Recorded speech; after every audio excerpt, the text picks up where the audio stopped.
Hey everyone, Julie Young again with Korean American Story and Not Your Average. Today I'm going to be sitting down with Dumbfoundead. Yeah, let's do Kumbe. Thank you so much. We are here at, someone pronounce it properly because I can't. 정으로? And I'm sitting at a table with Korean American Hip Hop Society right now. I'm here with Dumbfoundead, who's in from LA, Danny Chung, also known as The Cypher, and Rec. So thank you so much, guys, for taking the time to hang out with us today. Thank you so much. Dumbfoundead, we're going to be honoring you at our Korean American Story Gala on May 5th. And the awards are called the Trailblazer Awards. Wow, that's amazing. I'm still very honored by it. Getting nervous to prepare my speech. And, Answer this in the least humble way possible. Do you think you're a trailblazer in the Asian American hip hop scene? I definitely think I've made an impact in the Asian American rap scene for sure. You know, I can only think of a handful of names that maybe could be on that list. You know, I would throw my name in there, you know, along with a lot of my peers actually. Do you guys think that Dumbfoundead is a trailblazer? Yeah, no, shut up. That answer was more humble than it had to be. Like, he was probably the face of Asian American. Oh wow, as far as the damn. I've never heard It's not that a pretty before. face, but it is the face nonetheless. Well, let me start from the beginning. All of these articles I read about you, I know you were born in Argentina, right? But why were your parents in Argentina? My grandparents on my mom's side moved to Argentina when she was about 15 years old. I think there was just a large immigration to South America or something from Korea, because there's a lot of Koreans in South America.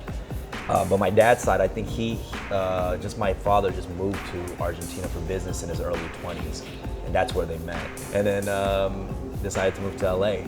Yeah, and my father came to LA first, and my mom, she actually came to Mexico, like through the borders, to the coyotes and stuff, and snuck us like into the borders. Yeah. Do you remember any of that? No, I was only 3, and my sister was 1, but she told me the whole story and the whole journey and that travel.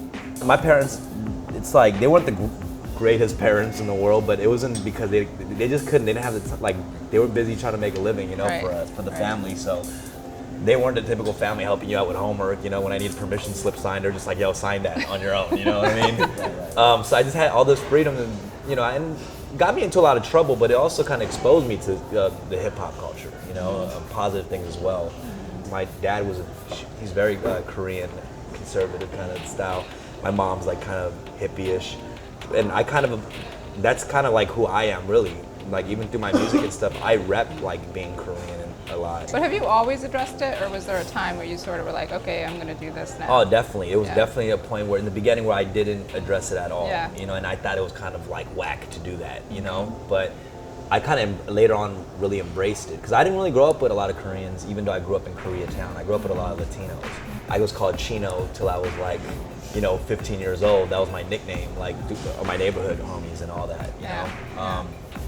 But after a while, like I think the battle thing kind of really changed a lot of things for me, because after I battled, all of a sudden all these Asian kids were like really cool with me, and they were like, yeah man, you're representing for the Asians. And I was like, oh, what? That's crazy. Now all these Asian girls are interested. They don't think I'm a weirdo, and like these Asian guys in the neighborhood actually think I'm cool. You know, well back then they just thought I was like a kind of nerdy, like weirdo space rapper. You know what I mean? So that the battle thing changed a lot. Let's say this: he was like very much the most unlikeliest guy to represent Asian in rap. Why? Why did you say that? Because, like, I don't know, he just had like a really bugged out style, more eclectic. When we were coming up in the scene, if you saw the Asian rappers at that time, everybody was kind of like a hard, like gangster, thug style rapper, and I was very like nerdy style. Like a lot of the songs I had were conceptual and weird and different characters doing voices and like. And I think that actually helped me in the long run to stand out. You know what I mean?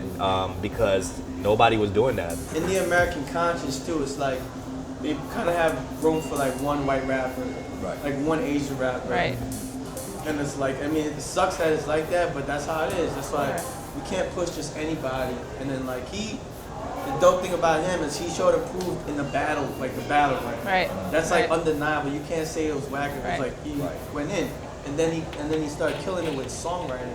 That's one thing that a lot of artists kind of make their name through battle rap. You know, like if you look at Eminem, he was like the white rapper, right? Like, and he came through the battle rap world because it's like a great like proving ground. It's a great like story kind of, you know.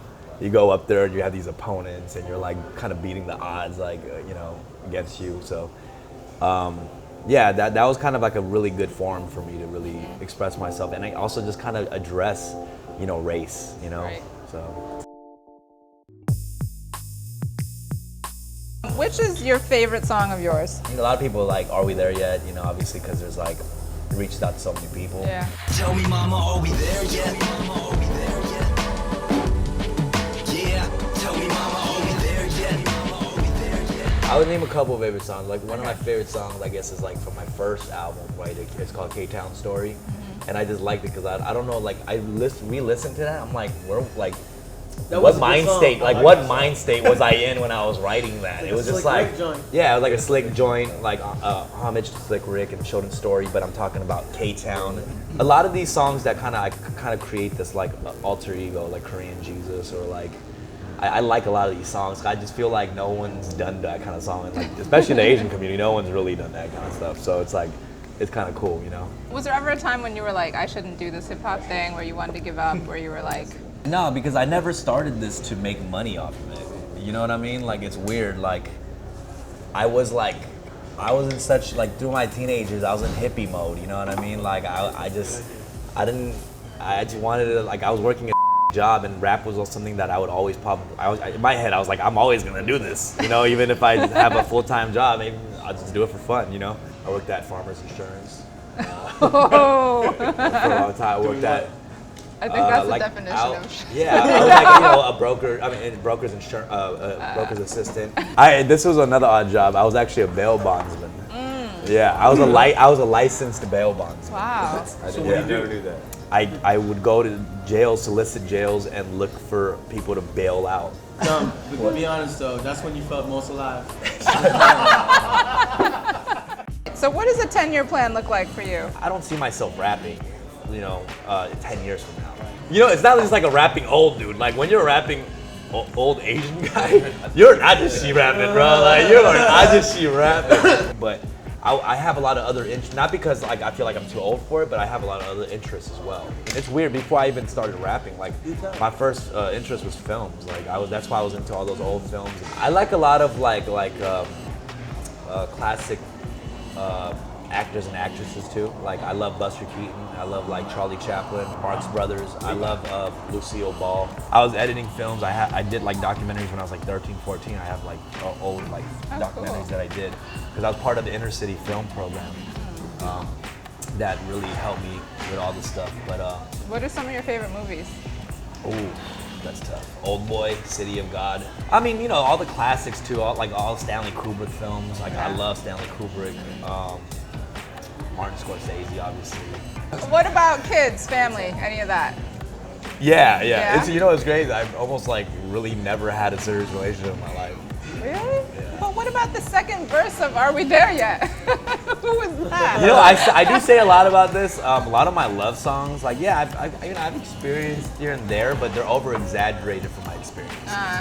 You know, like I think that's what a lot of rappers do in general, actually, about everything. They you know? exaggerate everything. Yeah. But it is yeah. Maybe you're actually you might be right because you live up to the crazy shit you talk about. But yeah, I want kids. Yeah, I want a wife. Definitely. That'd be great. Do you have like a life mantra that you follow? Yeah, you know, I like to freestyle life.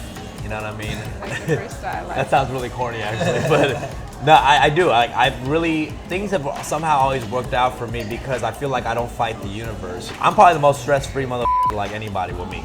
I'm very stress-free. You know what I mean? That. Like I live a very stress-free life, and if anything brings me stress, I eliminate that out of my life instantly. You know what? More people need to do that.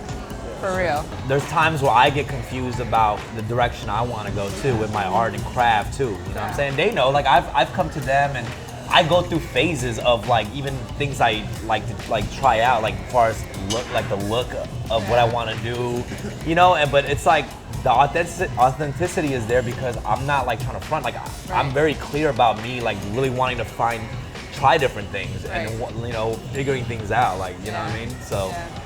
I love it. All right, thank you so much, Thank you. Dumbfoundead, for sitting Thank down you. with us. Come Cheers, back, come Danny, back. Rex. Come back.